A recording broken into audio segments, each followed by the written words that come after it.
بسم اللہ الرحمن الرحیم۔ السلام علیکم ورحمۃ اللہ۔ وعلیکم السلام۔ تفہیم الآثار کی اس نشست میں ڈاکٹر صاحب نبی صلی اللہ علیہ وسلم کی جو سنت ہے جس کی ترویج آپ صلی اللہ علیہ وسلم نے پھر آپ کے خلفائے راشدین نے کی، ایک اور پہلو ہمیں نظر آتا ہے علماء صحابہ کے ہاں جو امال نہیں ہے یا خلفاء نہیں ہے لیکن علماء ہیں، وہ اپنے طور پہ ایک ذمہ داری سمجھتے ہیں کہ رسول اللہ صلی اللہ علیہ وسلم کی تعلیمات، آپ کی سنت کو ہم ایسے ہی نئی نسل کے سامنے پیش کریں، جی، پریکٹیکلی کریں، ان کا کوئی سوال ہو تو اس کا جواب دیں، یا اپنے انیشیٹ لے کر ہم ان کو سمجھانے کی کوشش کریں۔ اس کے آثار ہمارے سامنے ہیں۔ ایک موقع پہ عقبہ بن عامر کہتے ہیں، لوگوں کو کہتے ہیں کہ میں تمہیں ایسے نماز نہ پڑھ کے دکھاؤں جیسے کہ رسول اللہ صلی اللہ علیہ وسلم کو میں نے پڑھتے ہوئے دیکھا۔ تو لوگوں نے کہا کہ ہم نے دیکھا کہ وہ کھڑے ہوئے اور انہوں نے نماز پڑھی، پھر بڑی باریکیاں جیسے کہ اپنے گھٹنوں پہ انہوں نے کیسے ہاتھ رکھے، انگلیوں کی پوزیشن کیا تھی، پھر رکوع میں جاتے آتے ان کی کوہنیاں ساتھ تھیں یا ہٹی ہوئی تھی، یہ ساری تفصیل انہوں نے بیان کر کے کہا کہ میں نے ایسے ہی رسول اللہ صلی اللہ علیہ وسلم کو نماز پڑھتے ہوئے دیکھا ہے۔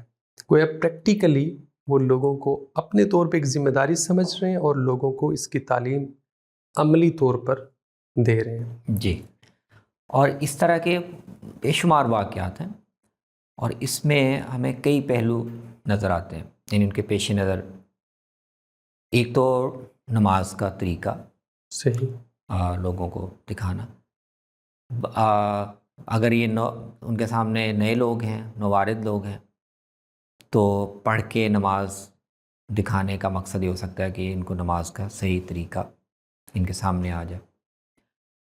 بعض سیاقات میں ایسا ہو سکتا ہے کہ لوگوں کو نماز کا طریقہ بحیثیت مجموعی تو معلوم ہے، لیکن جس طرح پورے آداب کے ساتھ سکون سے، اطمینان سے، جیسے حضور نے سکھایا ہے، اس طرح لوگ ادا نہیں کر رہے، جلد بازی کر رہے ہیں یا کسی ادب کو ملحوظ نہیں رکھ رہے، تو یہ بھی ایک مقصد ہو سکتا ہے کہ طریقہ تو تم نے دیکھا ہوا لیکن آپ پڑھتے کیسے تھے، یہ بھی میں تمہیں پڑھ کے، بالکل بالکل یہ بھی پہلو ہو سکتا ہے۔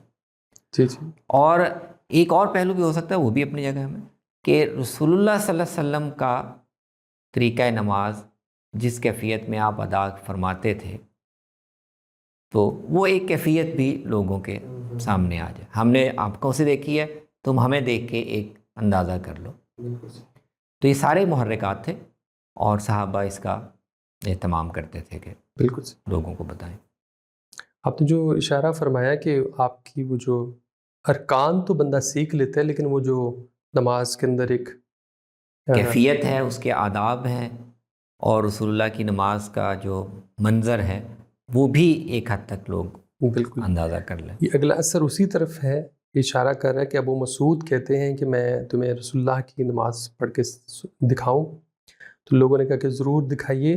تو وہاں یہ جو لفظ آتے ہیں یہ بھی آتے ہیں کہ جب وہ ایک چینج کرتے تھے اپنے حالت نماز کی، تو جب تک جسم پورے ٹھہراؤ میں نہیں آ جاتا تھا وہ اگلے رکن کی طرف نہیں جاتے تھے۔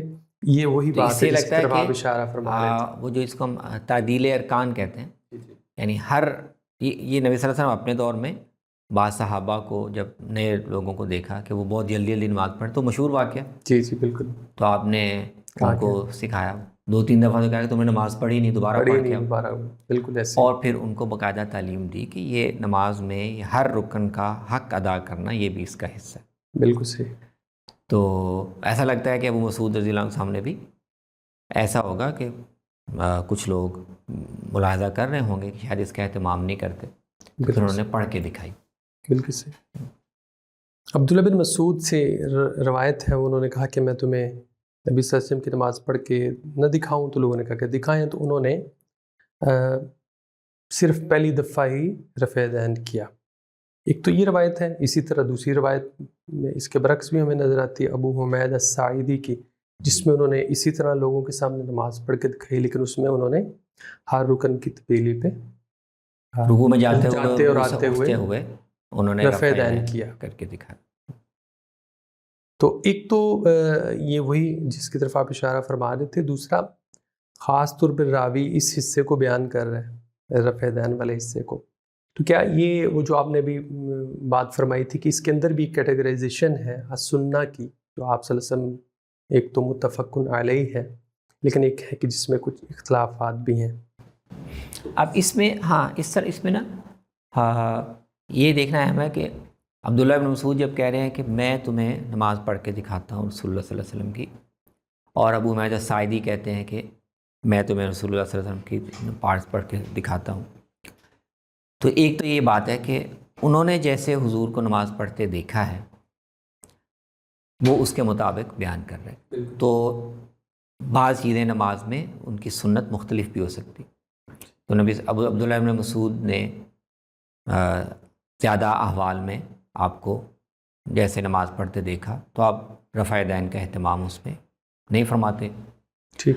ابو عمیدہ ساعدی نے جن موقعوں پر جس موقع پر نماز پڑھتے ہوئے دیکھا اس میں آپ رکوع اور جاتے اور اٹھتے وقت رفع دین کا، تو ایک تو ان دونوں کا مقصد اپنی وجہ ہے کہ ہم نے حضور کو جیسے نماز پڑھتے ہوئے دیکھا ہم اس طرح پڑھ کے دکھانا چاہتے ہیں، تو سنت مختلف ہو سکتی ہے اور دونوں اپنے اپنے دیکھے ہوئے عمل کو بیان کریں۔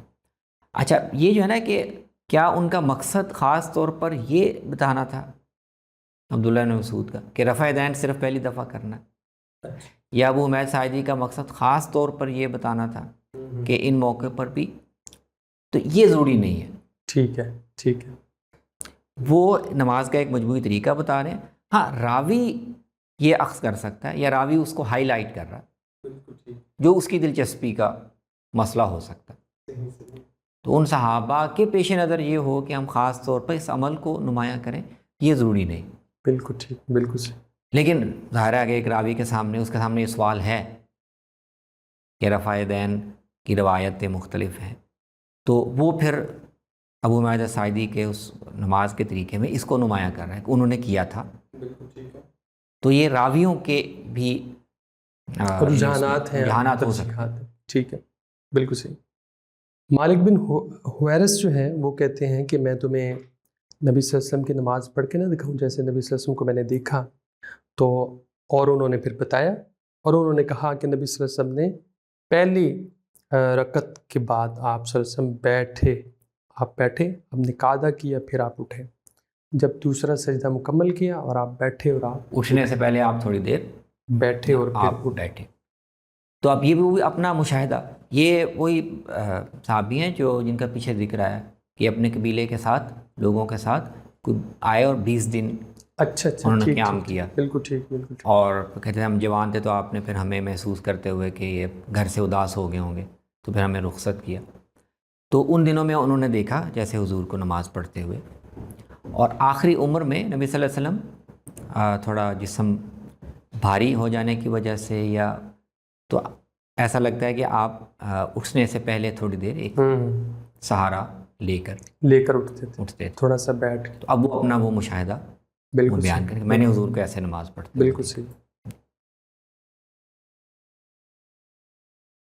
اچھا جی، اسی طرح آگے ایک روایت آتی ہے سیدنا علی رضی اللہ تعالیٰ عنہ نخلہ کی طرف کے، اور راوی کہتے ہیں کہ ہمیں یہ برا بن عازب ہیں، وہ کہتے ہیں کہ ہمیں انہوں نے ظہر اور عصر کی 2 رکعتیں پڑھائیں، میرے خیال سے وہ سفر کا مقام ہوگا، اور پھر واپس آئے اسی دن، اور پھر کہا کہ میں نے یہ اس لیے کیا ہے کہ اردت ان اعلمکم سنت نبیکم، میں تمہیں نبی کی سنت سکھاؤں کہ اپنے طور پہ باقاعدہ سفر کر کے، تو اس کا مطلب یہ ہے کہ لوگوں کو یہ معلوم ہونا چاہیے کہ سفر میں نماز قصر کرنی ہے۔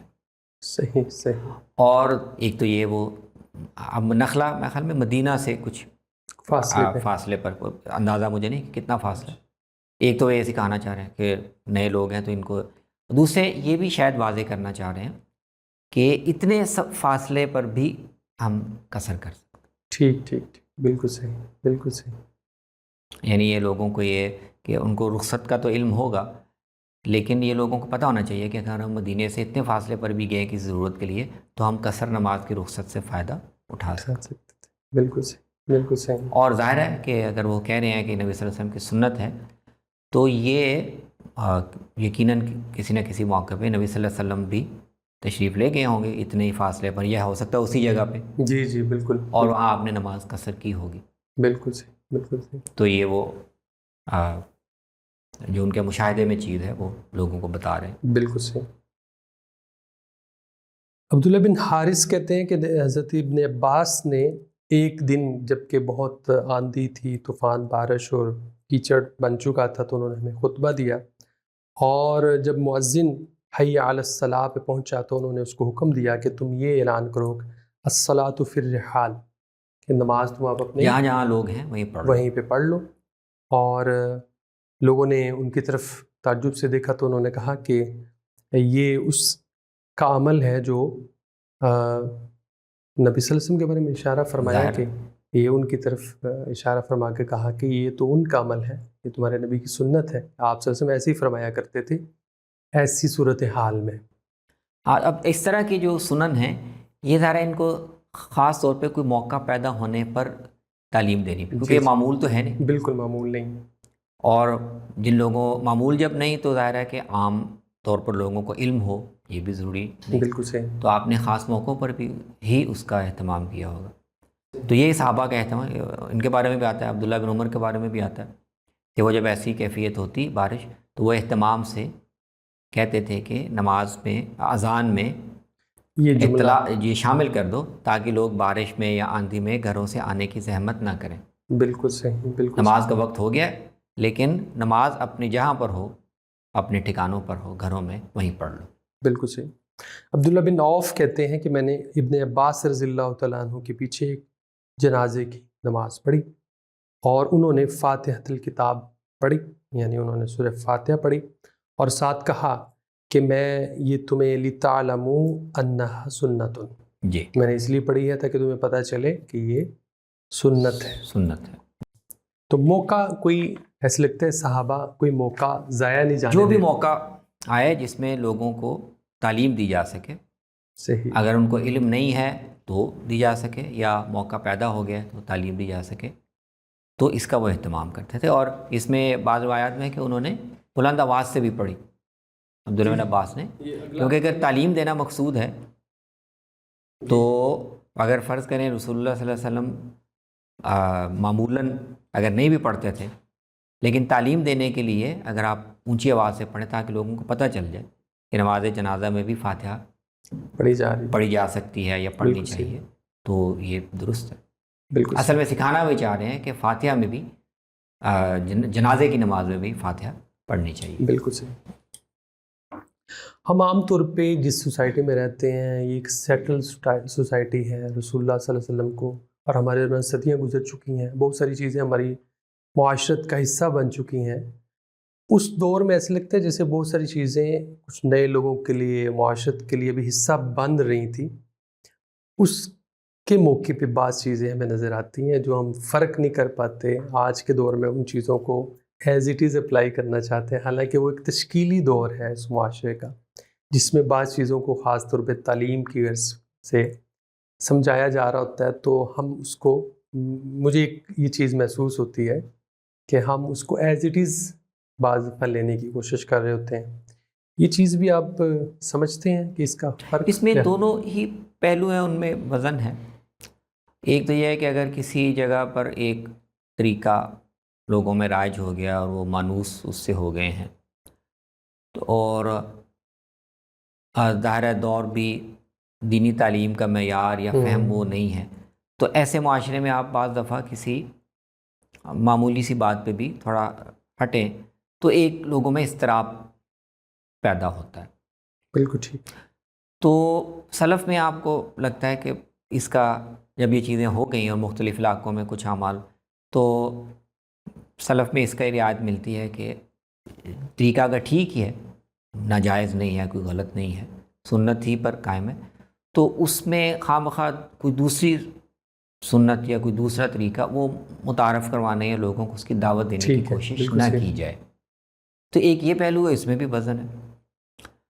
اور ایک دوسرا پہلو بھی ہوتا ہے، بعض اہل علم یا بعض اس کو ترجیح دیتے ہیں کہ نہیں، اگر ایک طریقہ دین میں مشروع ہے اور لوگوں کے ہاں جمود کی وجہ سے یا کسی ناروا تعصب کی وجہ سے اس کے بارے میں ایک حساسیت ہے جو بے جواز ہے، تو ایسے ماحول میں لوگوں کو بتانا چاہیے۔ بالکل صحیح۔ تو یہ بھی ایک پہلو ہے۔ ٹھیک ہے۔ تو اب اس میں ہم اختلاف کر سکتے ہیں موقع کے مطابق، لیکن میرے خیال میں ایک طرح کا دینی جواز دونوں رویوں میں موجود ہے۔ بالکل ٹھیک ہو۔ ابن عباس رضی اللہ تعالیٰ کے بارے میں آتے ہیں، جابر بن زید کہتے ہیں کہ انہوں نے بصرہ میں نماز پڑھی، ظہر اور عصر، اور پھر مغرب اور عشاء، ان کے درمیان کچھ بھی نہیں تھا، لیس بینہما شیء، وہ اکٹھی پڑھی انہوں نے، اور فعل ذلک من شغل، کسی مصروفیت کی وجہ سے انہوں نے کہا ایسا کیا، اور انہوں نے بتایا کہ میں نے رسول اللہ صلی اللہ علیہ وسلم کے ساتھ بھی ایسے ہی نمازیں جمع کر کے پڑھی ہوئی ہیں۔ تو یہ بھی ایک اور رخصت ہے، اور بعض یعنی رخصت کے ہے تو ایک سنن میں، یعنی رسول اللہ صلی اللہ علیہ وسلم نے کسی خاص موقع پہ کیسے عمل کیا، لیکن بعض رخصتیں ایسی بھی ہیں کہ ان پہ شاید آپ نے بہت نادر عمل کیا، وہ عام طور پر رائج امت میں نہیں ہوئی۔ ٹھیک ہے۔ تو یہ اسی کی ایک مثال ہے۔ عبداللہ بن عباس نے یہ ظاہرہ مشاہدہ کیا کہ کوئی موقع تھا، یا ایک سے زیادہ موقع ہو سکتے ہیں، جب آپ مدینے میں ہی تھے، سفر پہ بھی نہیں تھے، کوئی بارش بھی نہیں تھی، کوئی دشمن کے حملے کی کیفیت بھی نہیں تھی، لیکن کوئی مصروفیت تھی۔ ٹھیک۔ تو آپ نے زور، جیسے سفر میں زور اثر جمع کر لیتے ہیں، مغرب عشاء جمع کر لیتے، تو آپ نے کسی موقع پر ایسا کیا۔ بالکل ٹھیک۔ تو عبداللہ بن عباس نے اسی کے مطابق اپنے دور میں بھی عمل کیا اور بتایا کہ رسول اللہ صلی اللہ علیہ وسلم نے ایسا کیا، بلکہ اس کی اگلے اثر میں اس کی وضاحت بھی کی کہ آپ نے ایسا کیوں کیا، تاکہ امت حرج میں نہ پڑے، تنگی میں نہ پڑے، کہ اگر کوئی ایسا موقع پیدا ہو تو اس رخصت سے فائدہ اٹھایا جا سکتا۔ کوئی ان چیزوں کے علاوہ بھی کوئی مصروفیت ہو تو وہ اس میں شامل ہے، یعنی سفر میں تو ہے ہی، وہ تو اسٹیبلشڈ ہے، فقہا کے اختلاف اپنی جگہ، لیکن روایات میں تو وہ اسٹیبلشڈ ہے کہ سفر میں جمع آپ فرما لیتے تھے۔ اس طرح اگر بارش کی کیفیت ہے تو قیاس کیا جا سکتا ہے کہ لوگ اگر آئے ہیں نماز ظہر کے لیے آئے ہوئے ہیں اور دوبارہ آنا مشکل ہو گیا تو ساتھ ہی پڑھ لیجیے۔ دشمن کے خوف کی کیفیت میں بھی ہو سکتا ہے۔ تو وہ کہہ رہے ہیں کہ یہ اسی پر آپ نے مصروفیت کو بھی، کسی شدید مصروفیت کی صورت میں بھی آپ نے اس رخصت سے فائدہ اٹھایا۔ بالکل صحیح۔ ایک اثر میرے سامنے آتا ہے قیس بن سعد بن عبادہ رضی اللہ تعالیٰ عنہ کا، وہ قادسیہ میں تھے، ان کے سامنے سے ایک جنازہ گزرا اور وہ کھڑے ہو گئے، تو انہیں کہا گیا کہ یہ تو اہل کتاب میں سے ہے جس کا جنازہ ہے اور آپ کھڑے ہو گئے۔ تو انہوں نے کہا کہ نبی صلی اللہ علیہ وسلم کے سامنے ایک جنازہ ایسے ہی گزرا تھا اور آپ اس کے لیے کھڑے ہوئے تھے، تو آپ کو بتایا گیا کہ یہ تو یہودی کا جنازہ ہے، تو آپ نے فرمایا کہ کیا وہ کوئی ایک انسان نہیں؟ کیا وہ انسان؟ ہاں جی۔ تو یہ بھی ایک موقع بنا ان کے سامنے، اور انہوں نے فوراً نبی صلی اللہ علیہ وسلم کی اس معاملے میں جو جیسے کرتے ہوئے دیکھا، کہ انہوں نے جیسے ایک طریقہ آپ کو دیکھا۔ اب یہ اس طرح سے آپ کہیں کہ رسول اللہ صلی اللہ علیہ وسلم نے اس کو جنازے کے آداب میں مشروع کر کے ایک سنت کے طور پہ جاری کی، اس طرح نہیں ہے۔ ٹھیک ہے، بالکل صحیح۔ لیکن آپ نے عام آداب زندگی کے لحاظ سے ایک عمل کیا کہ جنازہ اگر گزر رہا ہے تو آدمی اچھا نہیں لگتا کہ لوگ جنازہ لے کے دونوں آپ اطمینان سے بیٹھے ہوں، تو کم سے کم اس کی اتنی رسپیکٹ یا اس سنجیدہ کیفیت میں اس طرح کا رد عمل مناسب ہے کہ آپ کم سے کم کھڑے ہو جائیں۔ جی بالکل ٹھیک۔ وہاں تو صحابہ نے کہا یا رسول اللہ آپ اس کے لیے کیوں کھڑے ہوئے، تو یہودی کے، ہم نے کہا یہودی تو ہے لیکن انسانی آداب بھی ہیں، ہے تو انسان۔ تو اب اسی کو انہوں نے جو دیکھا ہوا تھا صحیح وہ اس پہ انہوں نے عمل کر کے دکھایا۔ ایسے لگتا ہے کہ اصحاب کے ہاں اگرچہ وہ شعور تو ہے کہ یہ سننا متفق علیہ ہے، یہ سننا بہت ضروری ہے، اور یہ ایک آپ صلی اللہ علیہ وسلم کا معمول ہے، یہ ایک طریقہ ہے، اس کے باوجود ان کے یہاں یہ جذبہ ہے کہ یہ اگلی نسل تک نبی وسلم کے وہ ساری چیزیں جی، یعنی وہ رسول اللہ صلی اللہ علیہ وسلم کے عمل اور آپ کے طریقے کو منتقل کرنے میں وہ دونوں طرح کی چیزیں۔ بالکل ٹھیک ہے۔ ایک وہ جو آپ نے بطور سنت جاری کی اور جن کی آپ تعلیم دیتے تھے، جن کی آپ نے اشاعت کی، وہ تو کر ہی رہے ہیں، بالکل ٹھیک ہے، وہ تو ان کی ذمہ داری کا حصہ ہے۔ لیکن اس کے علاوہ انہوں نے مختلف موقعوں پر انفرادی طور پر یا خاص موقعوں پر بھی حضور کو جیسے کوئی عمل کرتے ہوئے دیکھا، بالکل صحیح، اس کو بھی تو وہ اپنے اس مشاہدے کو بھی اور اپنے اس علم کو بھی موقع کے مطابق لوگوں کو منتقل کر. بالکل صحیح. حضرت عمار سے روایت ہے کہ ایک دفعہ ایک بچے اور ایک عورت کا جنازہ موجود ہوا، تو بچے کے جنازے کو آگے رکھا گیا اور پھر اس کے پیچھے عورت کے جنازے کو رکھا گیا اور ان کی نماز جنازہ ادا کی گئی.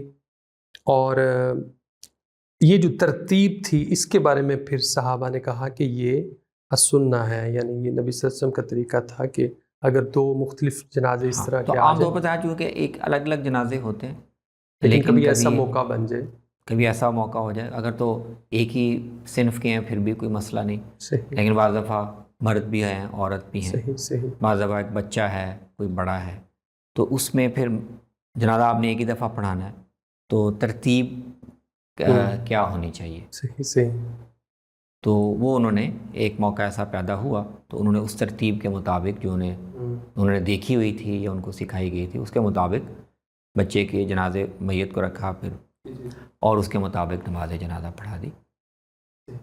تو یہ ظاہر ہے کرنے کا مقصد یہی ہوتا تھا کہ ہم عمل کریں اور لوگوں کے سامنے آ جائے. اچھا، یہ بھی ایک بڑا اہم معاملہ جس کو آگے کسی نشست میں دیکھیں گے کہ صحابہ اور خاص طور پہ بڑے صحابہ چونکہ یہ خود لوگوں کی نظر میں ایک اسوہ ہے. جی جی بالکل ٹھیک ہے. تو عام طور پر لوگ انہی کو دیکھ کر ان کی رہنمائی پہ اکتفا کر لیتے ہیں، وہ ان سے کھود کرید نہیں کرتے کہ آپ نے کہاں سے سیکھا یا کیا حضور کا سکھایا ہوا ہے، ایسا نہیں ہے.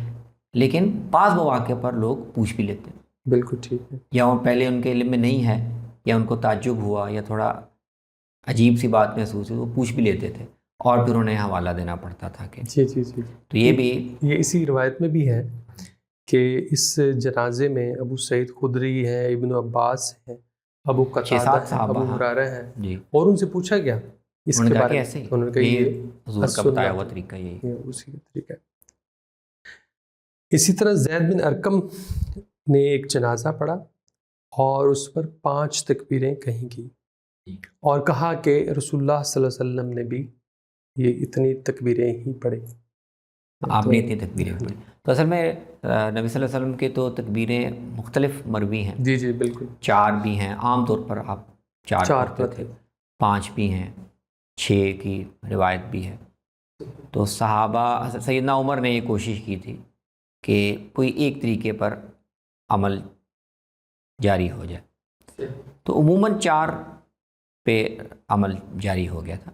لیکن اکابر صحابہ جیسے زید بن ارقم ہے، سیدنا علی ہیں اور دوسرے، وہ موقع کے مناسبت سے زیادہ پڑھ لیتے تھے. سیدنا علی کے بارے میں تو خاص طور پہ یہ ہے کہ وہ مثلا بدری صحابہ کا اگر کسی صحابی کا جنازہ ہوتا تو پھر وہ 6 تکبیریں پڑھتے. اچھا ٹھیک ٹھیک ٹھیک، بالکل صحیح. تو زید بن ارقم نے بھی عام طور پہ لوگ 4 پڑھ رہے تھے، انہوں نے کسی جنازے میں 5 پڑھی، اور ظاہر ہے اس میں یقیناً یہ مقصد تھا کہ یہ بھی لوگوں کے علم میں رہے. ایسا نہ ہو کہ نبی صلی اللہ علیہ وسلم نے کا ایک عمل ہے اور اس میں وسعت ہے اور وہ صرف علم نہ ہونے کی وجہ سے لوگ اس میں کوئی تنگی پیدا کر لیں. بالکل صحیح. کہا کہ 4 ٹھیک ہے لیکن آپ نے 5 بھی پڑھی. بالکل ٹھیک، بالکل ٹھیک. یہ جو ابھی پچھلا اثر ہم نے دیکھا، میرے ذہن میں ایک سوال ہے، وہ جو ترتیب ہے کہ بچے کا جنازہ آگے ہو اور عورت کا بعد پیچھے ہو، اس کو اتنے اکابر صحابہ پھر السنہ کہہ رہے ہیں، اور یہ عمل بظاہر اس سطح کی سننا تو نہیں لگ رہی جس طرح کہ ہم دیکھ رہے ہیں کہ نبی صلی اللہ علیہ وسلم رائج کرنا چاہ رہے تھے. یا جی، تو اس کا مطلب یہ اہم ہے، گرائزیشن ہے، یہ اہم بات ہے کہ صحابہ، اس کی میں نے تھوڑی سی وضاحت بھی کی کہ ان کے ہاں یہ فرق تو ملحوظ ہے، اور وہ پتہ چلتا ہے اس سے کہ کس چیز کو وہ کتنے اصرار سے بیان کر رہے ہیں یا اس کو کتنی اہمیت دے رہے ہیں. وہ فرق ان کے ہاں بالکل ٹھیک ہے، ملحوظ ہے. جیسے ابھی ہم نے دیکھا نا کہ بہت سے لوگوں نے، بہت سے عمرا نے اونچی آواز سے تکبیر کہنا، اس میں تساہل برتنا شروع کر دیا. جی جی جی ٹھیک ہے، بالکل دیکھا ہم نے. تو اب اس کو صحابہ لوگوں کو بتا تو رہے ہیں، جہاں موقع ملتا ہے وہ تعلیم بھی دے رہے ہیں کہ یہ ہر موقع پہ اونچی آواز سے تکبیر کہنا اصل سنت ہے، لیکن اس کو بہت بڑا ایشو نہیں بنا رہے. ٹھیک ہے، کہ اگر اس طرح اونچی آواز سے تکبیر امام نہیں کہہ رہا تو اب یہ نماز اس کی خراب ہو گئی ہے یا یہ بدعت ہو گئی ہے، ایسے نہیں کر رہے وہ۔ لیکن جہاں کوئی بہت بڑی کوئی خلاف ورزی ہو تو وہاں پھر اس کے لحاظ سے وہ ریئیکٹ کریں گے۔ بالکل ٹھیک ہو، تو یہ ان کے یہاں فرق ملحوظ ہے۔ لیکن حضور صلی اللہ علیہ وسلم نے جیسے کوئی عمل کیا اس کی اتباع کرنا، یہ اس کے مطابق عمل کرنا، یہ ان کی پرائیورٹی، بالکل ٹھیک، اور اس عمل کو حتی الامکان آگے لوگوں کو بھی بتا دینا۔ حضور کا اسوہ اس میں یہ تھا۔ بالکل ٹھیک، بالکل ٹھیک، تو اس میں وہ جو فقہی ہماری تقسیم ہے کہ کیا چیز واجب ہے کیا مستحب ہے، اس میں وہ نہیں پڑھتے۔ جی جی جی، بالکل ٹھیک، اس میں بالکل وہ یہ کرتے ہیں کہ جو چیزیں عام تعلیم اور اشاعت کی ہیں ان کی لازماً تعلیم اور اشاعت، جو چیزیں اس طرح کی نہیں ہیں لیکن ہیں حضور کا اسوہ اور طریقہ، تو موقع ملنے پر وہ بھی لوگوں کے علم میں لے آئی جائیں، بالکل صحیح، ان کو بالکل پتہ چل جائے۔ بالکل صحیح۔ آخر میں یہ پوچھنا چاہتا ہوں کہ علماء صحابہ نے اپنے طور پہ کچھ حلقے بھی بنائے ہوئے تھے، کچھ دروس کا سلسلہ بھی تھا، کچھ جسے کہتے ہیں کہ ہفتہ وار کو نشست ہے، صحابہ بیٹھتے ہیں اور وہ ان کو دین کی تعلیم دیتے ہیں، سکھا رہے ہیں، ایسا بھی کچھ آثار میں نظر آتا ہے ہمیں علماء صحابہ نے؟ جی جی، وہ تو صحابہ خاص طور پہ جو فقہ و افتاء کے لیے یا روایت کے لیے جنہوں نے اس کا اپنا مرکزی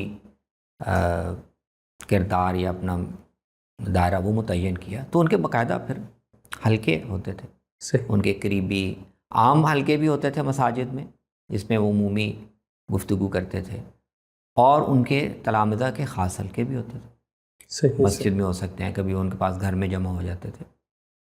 تو جیسے اساتذہ یا اہل علم کرتے ہیں، صحابہ کے ہاں بھی ایسے ہی تھا۔ بالکل صحیح۔ علماء صحابہ کے ہاں اس قسم کی سنت اور اس کی تعلیم و تربیت اور اشاعت کی کیا صورتحال تھی، اپنے طور پہ انفراداً وہ کیسے کیسے موقع بموقع اس کی تعلیم کا بندوبست کرتے رہتے تھے نئی نسل کے لیے۔ آپ نے بڑی خوبصورتی سے واضح کیا ہے اور اہل علم کے لیے نہایت قیمتی چیز ہوگی۔ انشاءاللہ آپ سے دوبارہ ملاقات ہوگی۔ السلام علیکم۔ وعلیکم السلام۔